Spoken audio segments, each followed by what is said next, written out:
welcome back to Burning River Bushcraft. I've been doing a lot of cold weather camping lately, and I've had a lot of problems with water freeze up. So today I'm going to try to make an insulated water bottle holder.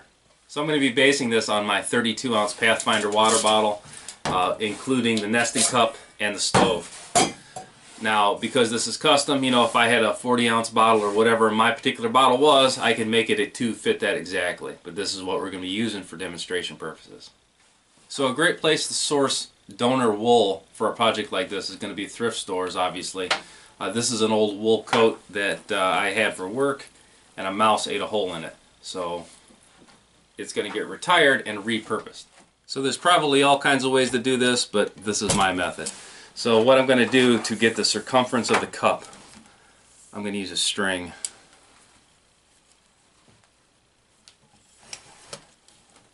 So I'm going to pinch that with like a 1/4 inch on each side. What I do not want to make this is something too tight. So I'm going to give myself a healthy 1/4 inch pinch on each side of it. So I'm probably going to be like a 1/2 inch over the diameter of this cup and pot combination. So I have this marked.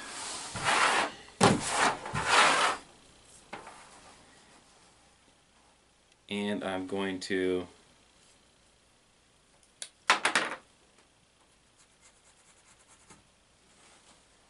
mark the fabric. Now you're probably not going to be able to see my marks with this black marker on this dark gray fabric, but I can see them just fine. So we're looking at 14 inches. Now the height is a little more cut and dry. I want to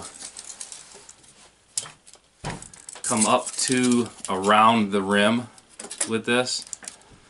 So I'm going to add about a 1/4 inch on the bottom for a hem, maybe a heavy 1/4. And then at the top, I'm probably going to come right even with the top of it and then fold it down and have some type of closure where I can tighten it up. So I've got 8.5. I'm going to cut it at 9 inches.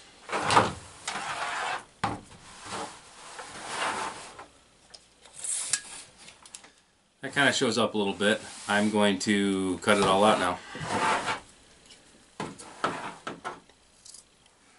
Now on the bottom, I'm going to trace around the circumference of the cup and give myself about a 1/4 inch for a seam.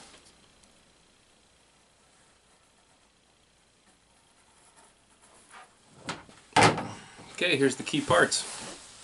And again, we can just line this all up ahead of time, making sure we don't have any issues. Looks good. Plenty to work with. Alright, now for the sewed down end, that's going to be the top hem. That way I can use it like a drawstring. I'm going to put my string already in here.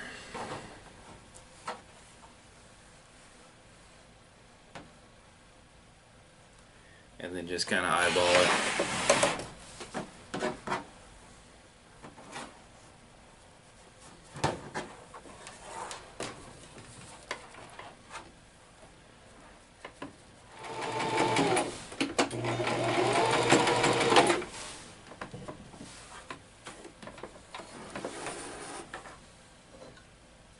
Okay, so this top seam's done with the paracord in here.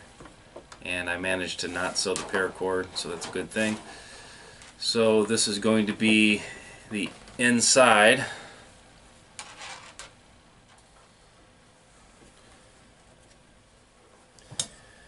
So now I can just test fit this, make sure it's going to fit in here, which it does.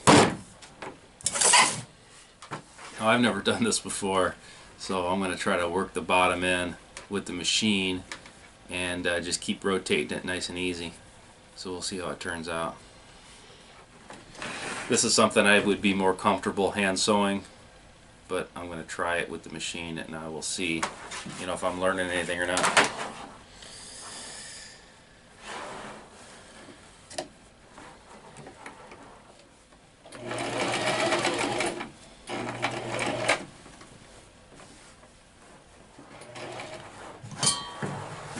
That turned out pretty nice for me. I'm pretty happy with that. See, I missed a hole right here. I'll have to repair that.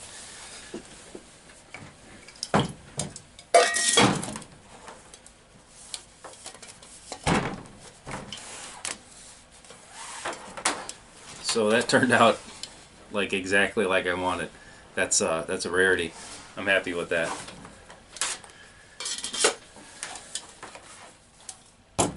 So this thing turned out, really nice. I'm happy with it. The problem is this wool is to protect my water bottle from the cold, but I need something to protect the wool from the briars and the weeds and everything else that's going to be sticking to this if I were to just carry this. So what I'm going to do now is just make a real quick canvas water bottle holder that's going to work with this insulation. So we already talked about my water bottle nested cup, and then also I've got a stove on the bottom of the cup, so all this kind of stacks together. The concept with this is because this is going to be a cold weather carry option for me, and that would, float into hunting season also.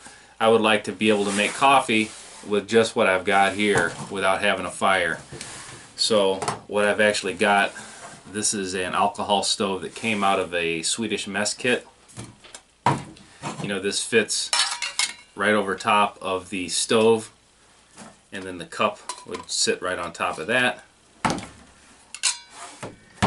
And then also I have a 3-inch tin. Now that's approximately the same size as the stove and cup combo itself, and that's probably 2 to 3 cups of coffee on tap, ready to go. So I'm going to stack all this together, and it's going to give me the ability to carry just the water bottle, or if I choose to have my stove and my coffee along for the ride also. So with my water bottle on the wool sleeve, I measured the diameter just like I did before with a string, and I got 16 inches. So your diameter that you make is going to depend on the thickness of the wool that you're using. Now as far as height, remember I've got a tin of coffee as well as an alcohol stove that I'm going to be stacking underneath the water bottle, and then that's going to give me my new height, and I've got 12 inches exactly. I'm going to cut it about 12 and a half. 12 and a half will give me a 1/4 inch margin on bottom, and then that'll let me roll it down so about a quarter of the lid's going to be exposed. So that should work out pretty well.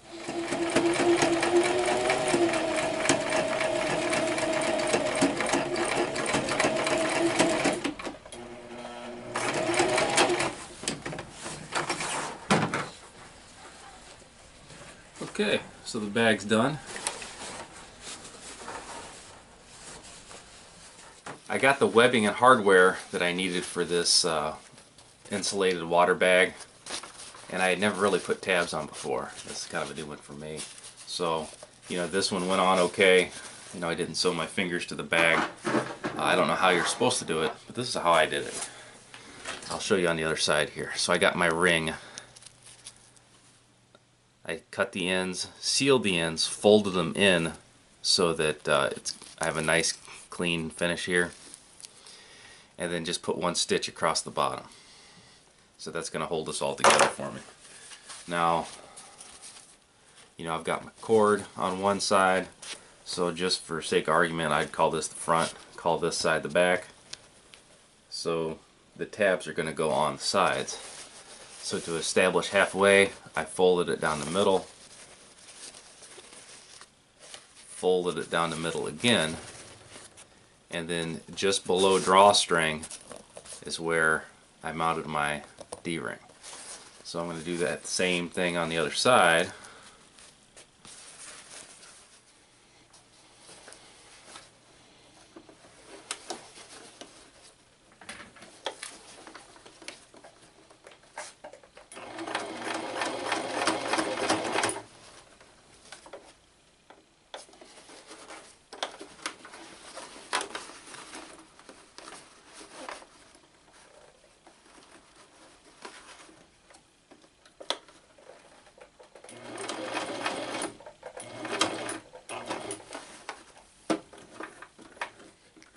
Somehow I managed to not sew my drawstring or my fingers, and my D-rings are opposite of each other.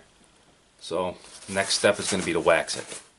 So I'm getting ready to wax my canvas insulated water bottle bag, and before I did that I thought I'd show you a quick change I did to the plan here.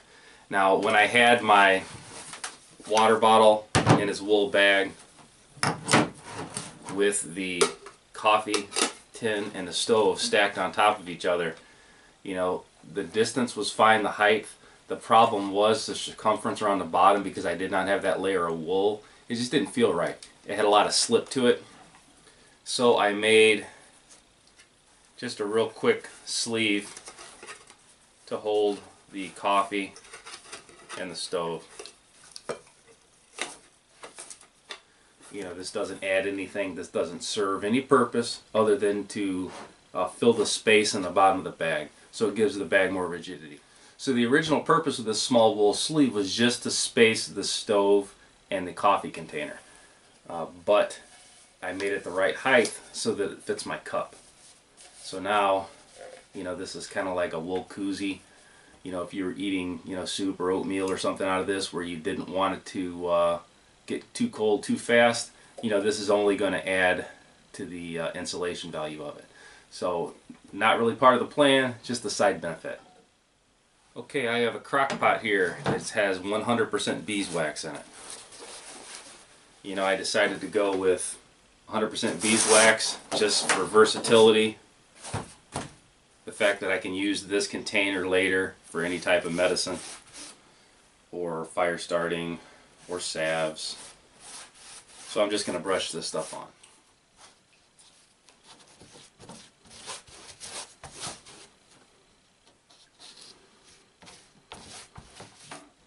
So the last step in this process is going to be to steal your wife's heat gun out of her craft room, and we're going to heat the canvas, heat the wax, and let the canvas soak in as much of the wax as it's possibly able to take.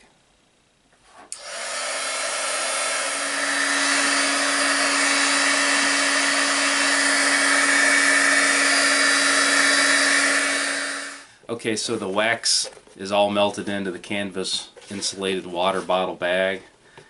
You can see, you know, it's still pretty rigid.